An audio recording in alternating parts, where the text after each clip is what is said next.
කාලයක් යුද්ධය විකුණගෙන කෑවා. දැන් පාස්කු ප්‍රහාරය විකුණගෙන කනවා. නැත්තම් ඒක තියලා දේශපාලනය කරනවා. ඔබතුමා කිව්වා සමහර ප්‍රශ්නවලට පිළිතුරු එක පෑන් පාරකින් විසඳන්න පුළුවන් කියලා කිව්වා. විසඳන්න. නීති මදි නම් නීති ගේනවා කියලා කිව්වා. නීති ගේන්න. අපි ඔක්කොම බලාපොරොත්තු වෙන්නේ අන්න ඒකට. ඔබතුමා මේක හරියට ප්‍රයෝජනයක් හැටියට ගත්තේ නැත්තම් ඔබතුමාටත් දුවන්න වෙයි ආයෙ නිකන් ලොවෙත් නැති වෙන්න කියන එක මතක් කරමින් අපි හැම එක්කෙනාම පොත් ලියන්න පටන් ගන්න තියෙනවා.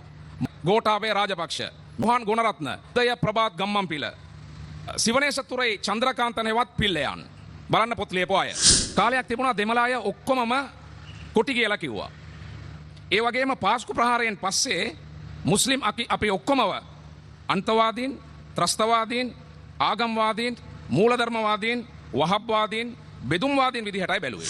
ලා ඉලාහා ඉල්ලල්ලාහ් මුහම්මදුර් රසූලුල්ලාහ් කියන උත්තරීතර ගාතාව කලිමාව කියපු මුස්ලිම් නිසා අපි ඔකොන් කරා.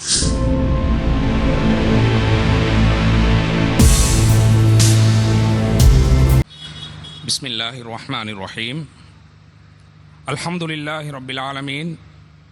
වස්සලාතු වස්සලාමු අලා සය්යිදිල් අන්බියාኢ වල් මුර්සලීන් وعلى آله وأصحابه أجمعين أما بعد رب اشرح لي صدري ويسر لي أمري واحلل عقدة من لساني يفقهوا قولي سبحانك لا علم لنا إلا ما علمتنا إنك أنت العليم الحكيم. ආදරණීය ගෞරවනීය මාහිතවත් මාදුළුවේ සෝබිත හාමුදුරුවන්, කාදිනල් මෙල්කම් රංජිත් හිමිපාණන්, කුරුකල්තුමා, සියලුම පියතුමන්ලා, කන්‍යා සොයිරියන්ලා, දෙස් විදෙස් ආරාධිත අමුත්තන්ලා ඇතුළු ඔබ සියලු දෙනාගෙන්ම අවසරයි. අගතියට පත් පාර්ශවයක් හැටියට අවුරුද්දට සැරයක්වත් මෙහෙම විනාඩි කිහිපයක් ලැබීම ගැන හදවතින්ම සතුටට පත් වෙනවා.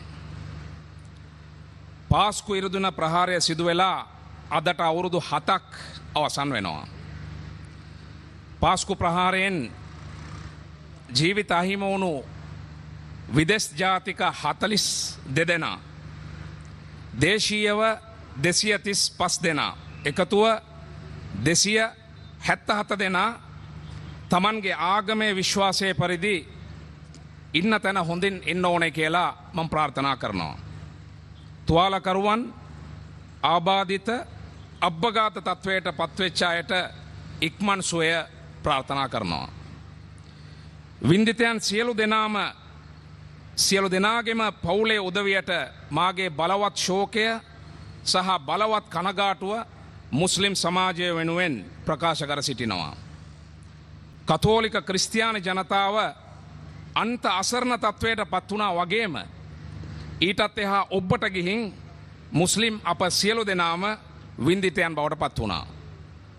ලා ඉලාහා ඉල්ලල්ලාහ් මුහම්මදුර් රසූලුල්ලාහ් කියන උත්තරීතර ගාතාව කලිමාව කියපු මුස්ලිම් නිසා අපි ඔකොන් කරා, සර්ච් කරා, පරීක්ෂා කරා, අපිව බිත්තියටම හේතු කරා, අන්තවාදීන් සහ ත්‍රස්තවාදීන් කරා. ඒ වෙනුවෙන් සමහර මාධ්‍ය විශාල සහයෝගයක් ලබා දුන්නා. කාලයක් තිබුණා දෙමළ අය ඔක්කොමම කොටි කියලා කිව්වා. ඒ වගේම පාස්කු ප්‍රහාරයෙන් පස්සේ මුස්ලිම් අපි ඔක්කොමව අන්තවාදීන්, ත්‍රස්තවාදීන්, ආගම්වාදීන්, මූලධර්මවාදීන්, වහබ්වාදීන්, බෙදුම්වාදීන් විදිහටයි බැලුවේ. අපි කැමති විදියට අපිට අඳින්න බැරි වුණා. අපි කැමති විදියට අපිට පාර යන්න බැරි වුණා. කැමති කඩේකට, රාජ්‍ය ආයතනයකට, පොදු ප්‍රවාහනවල යන්න බැරි තරම් තත්වයක් අපිට උදා වුණා.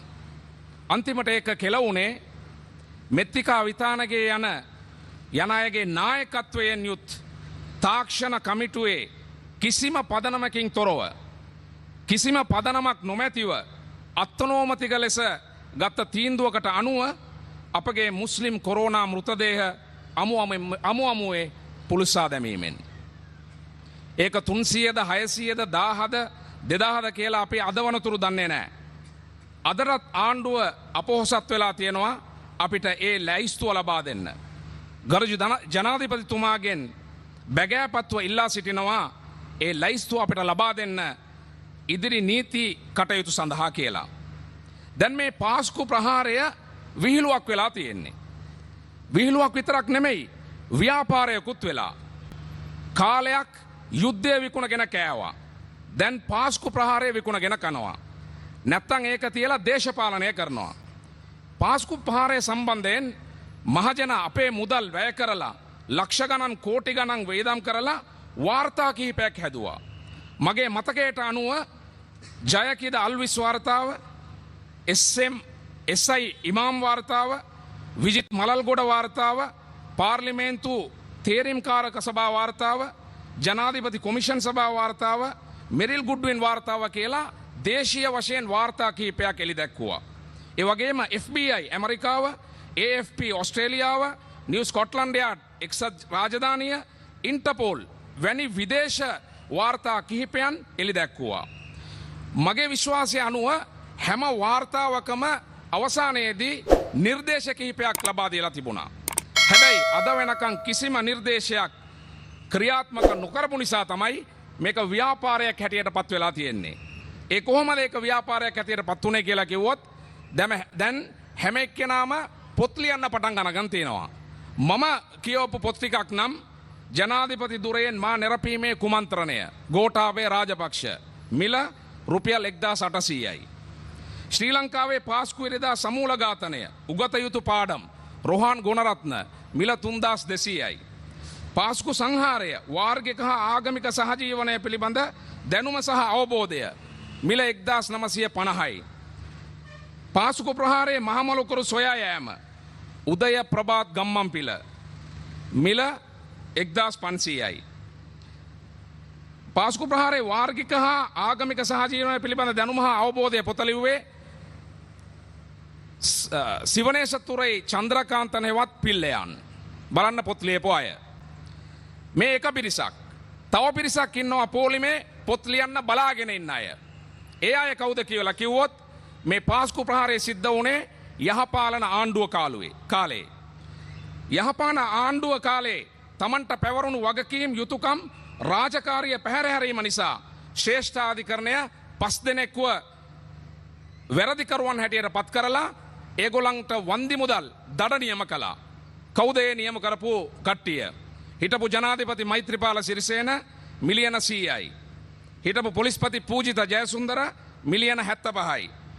හිටපු රාජ්‍ය බුද්ධි සේවා ප්‍රධානී නිලන්ත ගුණවර්ධන මිලියන 75යි. හිටපු ආරක්ෂක ලේකම් හේමසිරි ප්‍රනාන්දු මිලියන 50යි. හිටපු ජාතික බුද්ධි ප්‍රධානී සිසිර මෙන්ඩෙස් මිලියන 10යි. ඔක්කොම එකතුව මිලියන 310යි. කෝටි 31යි. අඩුම ගානේ මේ වන්දි මුදල් අරගෙන මේ වින්දිතයන්ගේ පවුල් වලට බෙදා දීලා තිබුණා නම් හරි අපිට තිබුණා සතුටු වෙන්න. මම දන්නේ ඒක එහෙම වුණාද කියලා අපිට දන්නේ නැහැ. හැබැයි කාලෙන් කාලෙට එක එක්කෙනා ඇවිල්ලා මාධ්‍ය ඉස්සරහට ඇවිල්ලා අපි මේකට වගේ කිය යුතු නැහැ. මහා මොලකරු නෞෆර් මෞලවි සමහර විට මහා මොලකරු සහරාන් හෂීම් දැන් ඒක පැටවෙලා තියෙනවා මහා මොලකරු හැටියට මුජීබුර් රහමාන්. මෙහෙම එක එක්කෙනා මාධ්‍ය අටවගෙන මාධ්‍ය සංදර්ශන පෙන්නමින් මාධ්‍ය සාකච්ඡාවන් පවත්වාගෙන ඉන්නවා. මේක ඇත්තරම වැරදි පූර්වාදර්ශයක්. මම මේ පොතක් ගෙනාවා උදේ ගම්මන් පෙළ ලියපු පොත. මේකේ 34 වෙනි පිටුවේ තියෙනවා මෙන්න මේ විදියට. පාස්කු ඉරිදා ප්‍රහාරයෙන් උගත හැකි වැදගත්ම පාඩම නම් දූෂිත දේශපාලඥයන් කණ්ඩායමක් තම පෞද්ගලික සහ දේශපාලන වාසි සඳහා එය යොදා ගැනීමට උත්සාහ කළ ආකාරයයි. ශ්‍රී ලාංකිකයන් පාස්කු ප්‍රහාරයෙන් නිවැරදි පාඩම් ඉගෙන ගත්තේ නම් රටක් ලෙස ශ්‍රී ලංකාවට වඩාත් ශක්තිමත්ව නැගී සිටිය හැකි කියන එක එයාගෙම පොතේ ලියලා තියෙනවා. කාදිනලුන් වහන්සේ සටහන් කරන්නෙත් ඒකට තමයි. සිරිල් ගාමිණි පියතුමා සටහන් කරන්නෙත් ඒකට තමයි. අගතියටපත් පාර්ශවය හැටියට අපි හඬනගන්නේ සටහන් කරන්නෙත් අන්න ඒ නිසා තමයි. ඒ නිසා මේ අවස්ථාවේදී ගරු ජනාධිපතිතුමාගෙන් විශේෂ ඉල්ලීමක් කරන්න මම කැමතියි. ඔබතුමා කිව්වා ඔබතුමා පොරොන්දු රාශියක් අපිට ලබා දුන්නා. මේක දේශපාලනයේ විශේෂ කතිකාවක් හැටියට පත් වුණා. ගරු ජනාධිපතිතුමනි ඔබතුමා කිව්වා දිනන්න එක දිනන්න ඕනේ ආය නිකං ලොවෙත් නැති වෙන්න කියලා කිව්වා. පොරොන්දු රාශියක් අපිට ලබා දුන්නා. අපි ඔබව ආදරය කළා, විශ්වාස කළා. ඔබගෙන් විශේෂයෙන් අපි බලාපොරොත්තු වෙන දේවල් හුඟක් තියෙනවා. ඒ නිසා 3% තිබුණු ඒ ඡන්දය ප්‍රතිශතය 50% දක්වා ගෙනල්ලා ලක්ෂ 68ක ජනතාව ඔබට වරමක් ලබා දීලා ඔබව විධායක ජනාධිපති කෙනෙක් හැටියට පත් කරා. ඊට පස්සේ ඔබතුමා කිව්වා මහමැතිවරණයේදී දිනන එක දිනන්න ඕනේ ආයේ නිකන් අනිත් අයගේ ඇස් වලින් කඳුළු වෙන්න. ඒ කියන්නේ ඇඬෙන්න දිනන්න ඕනේ කියලා කිව්වා. අපි ඒකත් විශ්වාස කරා. ඔබතුමාව විශ්වාස කරලා ඔබතුමා ඉල්ලුවෙත් නැහැ. පාර්ලිමේන්තුවේ 3/2ක වරමක් ඔබට ලබා දුන්නා. මන්ත්‍රීවරුන් 159 දෙනෙක් ඔබට ලබා දුන්නා. එහෙම විශාල වරමක් ලබා දීලා තියෙන්නේ. ඔබතුමා කිව්වා සමහර ප්‍රශ්න වලට පිළිතුරු එක පෑන් පාරකින් විසඳන්න පුළුවන් කියලා කිව්වා. විසඳන්න. නීති මදි නම් නීති ගේනවා කියලා කිව්වා. නීති ගේන්න. අපි ඔක්කොම බලාපොරොත්තු වෙන්නේ අන්න ඒක තමයි. ඒ නිසා තමයි අපි සියලු දෙනාම මේ පාස්කු ප්‍රහාරයේ වින්දිතයන් වෙනුවෙන් පෙනී සිටින්නේ. ඒ වෙනුවෙන් තමයි සටන් කරන්නේ. අවසාන වශයෙන් ජනාධිපතිතුමනි, ඔබතුමා හිතනවා ඇති ඔබතුමාට අවුරුදු 5ක දිග කාලයක් ලැබිලා තියෙනවා කියලා. නෑ, එහෙම නෑ. ඒක දින වලින් කියනවා නම් ඔබතුමාට ලැබිලා තියෙන්නේ දින 1825ක් පමණයි. ඒකෙන් දැනටමත් දින 500කට වැඩිය ප්‍රමාණයක් ගිහිල්ලා ඉවරයි. ඒ නිසා ආයේ බල ඉන්න අවශ්‍යතාවයක් නැහැ. සම්පූර්ණ බලය ඔබතුමාගේ අතේ තියෙන්නේ. පෑන තියෙන්නේ ඔබගේ අතේ. බැටන් එක තියෙන්නේ ඔබගේ අතේ. ඒ නිසා අපි බලාපොරොත්තු වෙනවා මේ පාලන සමයේදී අපිට යුක්තියක් ඉෂ්ට වෙයි කියලා මම බලාපොරොත්තු වෙනවා. මොකද අපි කියලා කියනවට වැඩිය මම බලාපොරොත්තු වෙනවා. මොකද මම ඔබ වෙනුවෙන් පෙනී සිටපු කෙනෙක්. මගේ වටිනා ඡන්දය මම ඔබතුමාට ලබා දුන්නේ. ඒ නිසා මේ අවස්ථාව ප්‍රයෝජනෙ අරගෙන පුළුවන් තරම් ඉක්මනින් මේ ප්‍රශ්නවලට අපිට විසඳුම් ලබා දෙන්න කියලා ඉල්ලා සිටිමින් මේක ඔබට කරන්න අපොහොසත් වුණොත්, මේක ඔබතුමාට කරන්න බැරි වුණොත් මේ පාලන සමයේදී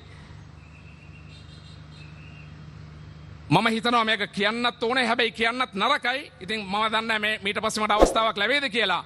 ඔබතුමා මේක හරියට ප්‍රයෝජනයක් හැටියට ගත්තේ නැත්නම් ඔබතුමාටත් දුවන්න වෙයි. ආයෙ නිකන් ලොවෙත් නැති වෙන්න කියන එක මතක් කරමින් අපි හැමෝම මේක වෙනුවෙන් පෙනී සිටිමු කියලා ආරාධනා කරමින් we fight for justice and we die for justice කියලා ඔබ සියලු දෙනාවම එක් කරගමින් මේ අවස්ථාව ලබා දුන් ඔබ සියලු දෙනාටම ස්තුතිවන්ත වෙමින් මා නිහඬ වෙනවා. වආඛිරු දඅවානා අනිල් හම්දුලිල්ලාහි රබ්බිල් ආලමීන් වස්සලාමු අලයිකුම් වරහ්මතුල්ලාහි වබරකාතුහු. මේක ක්‍රියාත්මක කරන්න නම් බල ඉන්න එපා.